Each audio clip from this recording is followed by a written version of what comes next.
Name Jennifer. என்னோட native Thanjavur. என் husband name வந்து Augustine. அவங்க சிபிஎஸ்சி ஸ்கூலில் டீச்சராக ஒர்க் பண்ணிகிட்ருக்காங்க. எனக்கு 7 வயசில் ஒரு பொண்ணு இருக்கா. நான் வந்து 2016 வந்து குரூப் 4 எக்ஸாம் கிளியர் பண்ணேன். 2017 எனக்கு ஜாபு கிடச்சிது. அக்ரிகல்ச்சர் டிபார்ட்மெண்ட்டில் ஜூனியர் அசிஸ்டண்டாக ஒர்க் பண்ணிகிட்ருக்கேன். 2 இயர்ஸ் கம்ப்ளீட் ஆகிடுச்சு. ஸோ இந்த குரூப் 4 எக்ஸாம் எப்படி கிளியர் பண்ணேன் அப்படிங்கிறத பற்றி உங்கள்கிட்ட டிஸ்கஸ் பண்ணலான்னு இருக்கேன். ஃபர்ஸ்ட் ஆஃப் ஆல் என்னை பற்றி நான் சொல்லணும்னா, நான் வந்து teacher training and BA English முடிச்சிருக்கேன்.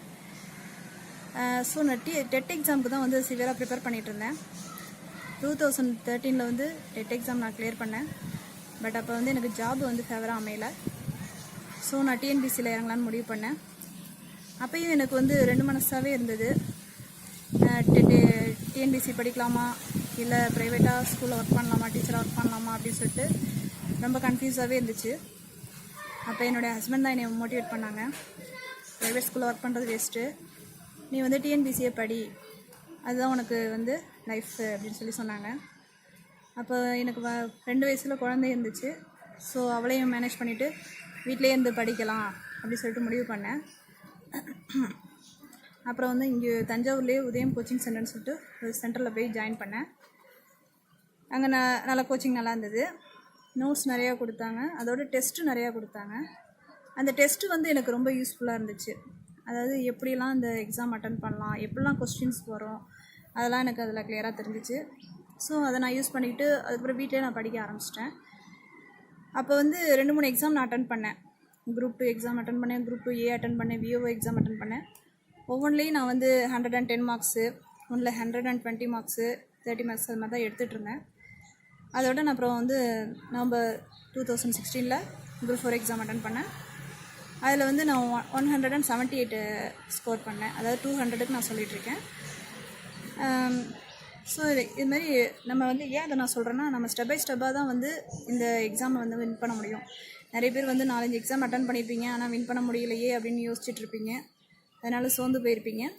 அவங்களுக்குலாம் நான் சொல்லிக்கிறது ஒன்று தான், இந்த எக்ஸாம் வந்து ஸ்டெப் பை ஸ்டெப்பாக தான் நம்ம வந்து வின் பண்ண முடியும். ஸோ இப்போ வந்து நான் இந்த எக்ஸாம் எப்படி ப்ரிப்பேர் பண்ணுறதுங்கிறத பற்றி நான் சொல்கிறேன். ஃபர்ஸ்ட் ஆஃப் ஆல் வந்து நம்ம வந்து சிலபஸ் வந்து கிளியராக வச்சுக்கணும். அதாவது நம்ம என்ன படிக்க போகிறோம் அப்படிங்கிறத நம்ம தெளிவாக வச்சுக்கணும். 2 விதமாக நம்ம வந்து சிலபஸ் யூஸ் பண்ணிக்கலாம். ஒன்று வந்து நம்ம வந்து ஸ்டாண்டர்ட் புக்ஸ் யூஸ் பண்ணிக்கலாம். ஸ்டாண்டர்ட் புக்ஸ் வந்து 6th-லேருந்து 12th வரை யூஸ் பண்ணலாம்.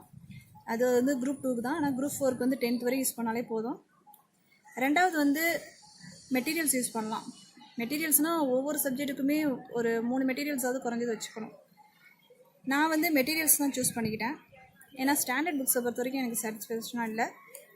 ஏன்னா ஸ்டாண்டர்ட் புக்ஸ் வந்து கடல் மாதிரி வந்துக்கிட்டே இருக்கும், நிறைய படிச்சுக்கிட்டே இருப்போம், ஆனால் ஒன்றுமே திருப்தியாக இருக்காது நமக்கு. ரொம்ப இது என்ன படிக்கிறோம், ஏது படிக்கிறோம் ஒன்றுமே புரியாது நமக்கு.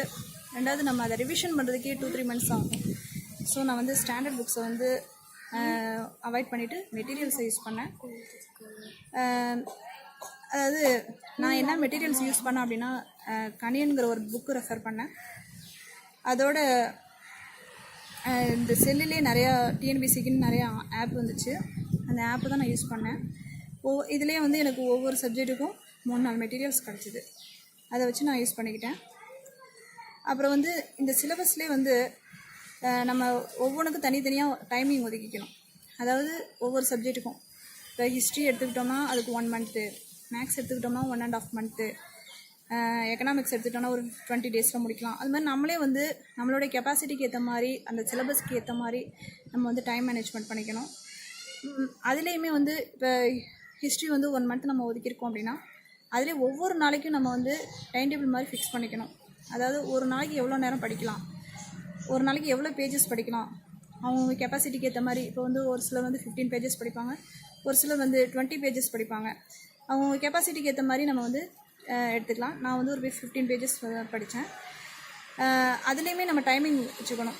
அதாவது காலையில் ஏர்லி மார்னிங் எழுந்திரிச்சு ஒரு 4 o'clock 5 o'clockலாம் எழுந்திரிச்சு 5 to 8 வந்து ஒரு 3 பேஜஸ், அப்புறம் 10 to 1 வந்து 3 பேஜஸ், 6 to 8 3 பேஜஸ், 9 to 10 ஒரு 3 பேஜ், அது மாதிரி நம்மளாம் பிரித்து நம்ம வந்து நம்மளுடைய கெப்பாசிட்டிக்கு ஏற்ற மாதிரி பிரிச்சுக்கணும். இப்போ ஒரு நாளைக்கு ஒரு 10 பேஜஸ் நம்ம முடிவு பண்ணி வச்சுருக்கிறோம் அப்படின்னா அதை ஃபுல்லாக நம்ம கம்ப்ளீட் பண்ணிடணும். அடுத்த நாளைக்கு நம்ம வந்து அதை பெண்டிங் வைக்கவே கூடாது. அப்படி நம்ம பெண்டிங் வச்சு அடுத்த நாள் படித்தோம்னா அடுத்த நாளுக்குள்ள போர்ஷனை வந்து நம்மளால் கவர் பண்ண முடியாமல் போயிடும். அது நமக்கு வந்து பெரிய மலையாக தெரியும். அதனால் நம்ம சிலபஸ் வந்து கரெக்டாக கவர் பண்ணி படிக்கணும். அதே மாதிரி டைம் மேனேஜ்மெண்ட்டும் நம்ம கரெக்டாக ஃபாலோ பண்ணிக்கணும். இது மாதிரி நம்ம பண்ணோம்னா நம்மளுக்கு வந்து என்ன படிக்கிறோம், ஏது படிக்கிறோம், என்ன சிலபஸ் முடிச்சிருக்கிறோம் எல்லாமே நமக்கு கரெக்டாக தெரிஞ்சிடும். நமக்கும் ஒரு திருப்தியாக இருக்குது, இவ்வளவும் நம்ம படிச்சிருக்கிறோம், இந்த மாதத்தில் இதை முடிச்சிருக்கிறோம் அப்படின்னு நமக்கே ஒரு திருப்தி கிடைக்கும், சாட்டிஸ்ஃபேக்ஷனாக இருக்கும். அடுத்தது மெட்டீரியல்ஸ் பற்றியும் நான் சொல்லிட்டேன். இந்த எக்ஸாம் படிக்கும்போது எனக்கு என்ன ப்ராப்ளம்ஸ் வந்துச்சுன்னா, நான் ஏற்கனவே சொன்ன மாதிரி 2 வயசில் குழந்தை இருந்துச்சு. அவளை மேனேஜ் பண்ணிட்டு தான் படிக்கிற மாதிரி இருந்தது. 2வது நான் ஹவுஸ் ஒய்ஃபாக இருந்தப்போ. ஸோ வந்து எனக்கு வீட்டில் எல்லா ஒர்க்கும் முடிச்சுட்டு குழந்தையும் இப்போ கவனிச்சுட்டு படிக்க உட்காரும் போது எனக்கு டைமிங்கே இருக்காது. ரொம்ப கம்மியாக தான் எனக்கு டைம் இருந்துச்சு. இந்த டைமிங்கில் வந்து எவ்வளோ படிக்க முடியுமோ அதுக்கேற்றப்பல தான் நான் சிலபஸே ரெடி பண்ணிக்கிட்டேன். கொஞ்சம் கம்மியாக தான் சிலபஸ் ரெடி பண்ணிக்கிட்டேன். அதை வந்து கம்ப்ளீட் பண்ணிட்டேன். ஆனால் ஃபுல்லாக எல்லாமே கவர் பண்ணி படிச்சுக்கிட்டேன். ஏன் இது மாதிரி ஒவ்வொரு சமயம் வந்து ஃபங்க்ஷன்ஸ் போகிற மாதிரி இருக்கும். அந்த மாதிரி டைமிங்கில் கொஞ்சம் ஏர்லி மார்னிங்காக எழுந்திரிச்சு அன்றைக்கி என்ன படிக்கணும் அப்படிங்கிறத படிச்சிருவேன். முன்னாடியே படிச்சுட்டு தான் அந்த ஃபங்க்ஷனுக்கே போவேன். அதேமாதிரி வெளியூர் போகிற மாதிரிலாம் இருக்கும். அப்போ இந்த புக்ஸ் எல்லாம் எடுத்துகிட்டு தான் போவேன். எல்லாருமே நல்லா பேசியிருப்பாங்க, நான் மட்டும் படிச்சுட்டு தான் இருப்பேன். அதுமாதிரி ஒரு சில ப்ராப்ளம்ஸ்லாம் ஃபேஸ் பண்ணி தான் நம்ம படிக்கிற மாதிரி இருக்கும்.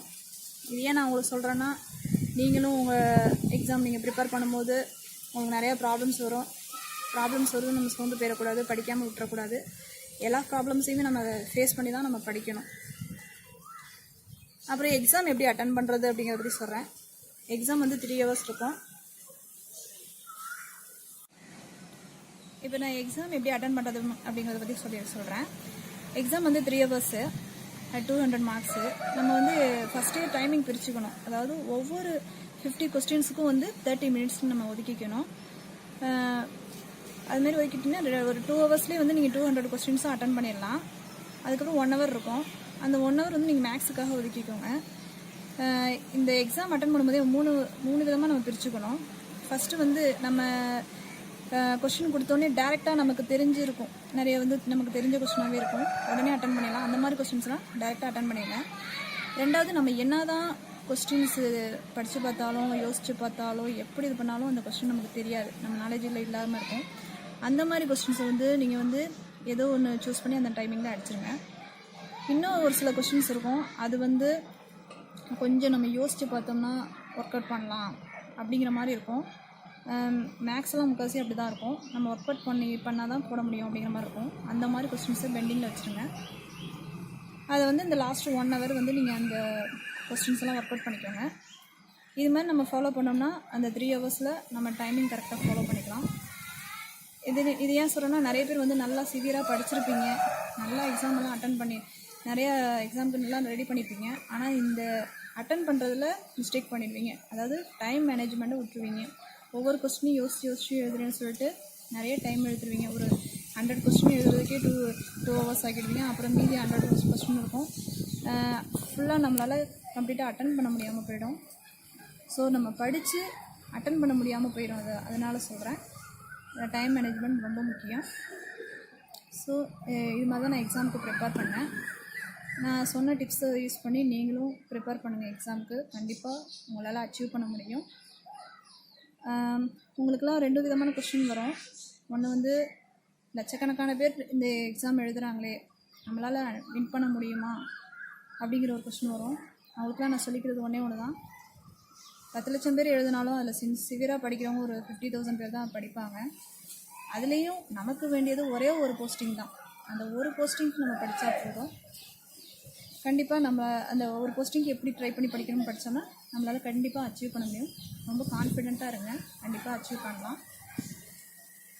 இன்னொன்று வந்து 4-5 தடவை எக்ஸாம் எழுதியும் என்னால் வின் பண்ண முடியலன்னு நினைப்பீங்க. அதுக்கு நான் ஃபஸ்ட்டே சொல்லியிருக்கேன், ஸ்டெப் பை ஸ்டெப்பாக தான் நம்ம வந்து இந்த எக்ஸாம் அட்டன் பண்ணி வின் பண்ண முடியும்னு.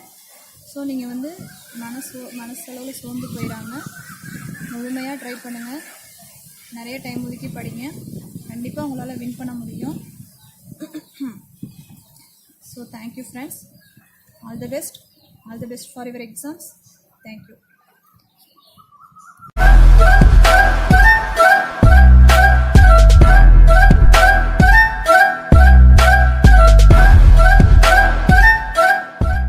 Hi family, TNPSC group four exam clear பண்ணவங்களோட டிப்ஸ் பார்த்துருப்பீங்க சரிங்களா. ஸோ இந்த வீடியோவில் நீங்கள் என்ன தெரிஞ்சுக்க போகிறீங்கன்னா, so 70 days study plan TNPSC group இருக்குது. இதேமாரி 50 டேஸ்க்கும் டைம் இருக்குது.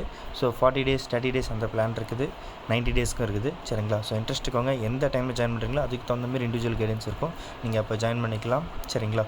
ஸோ ஜாயின் பண்ண பாருங்கள் 9600819370 அது வாட்ஸ்அப் நம்பர், வாட்ஸ்அப்பில் மெசேஜ் பண்ணுங்கள். சரி, இதேமாரி உங்களுக்கு ஷெடியூல் வந்து நான் உங்களுக்கு அனுப்பேன். ஷெடியூல் பார்க்க ரொம்ப சிம்பிளாக இருக்குங்க ஓகேங்களா. நீங்கள் வந்து படித்து அதை கிளியர் பண்ணுறதுக்கு ரொம்ப சப்போர்ட் பண்ணோம் சரிங்களா. ஸோ நிறைய டெஸ்ட்டு கவர் ஆகும். ஸோ ஜென்ரல் தமிழ் பொறுத்த வரைக்கும் பார்த்தீங்கன்னா கிட்டத்தட்ட 62+ டெஸ்ட் இருக்கும் ஓகேங்களா.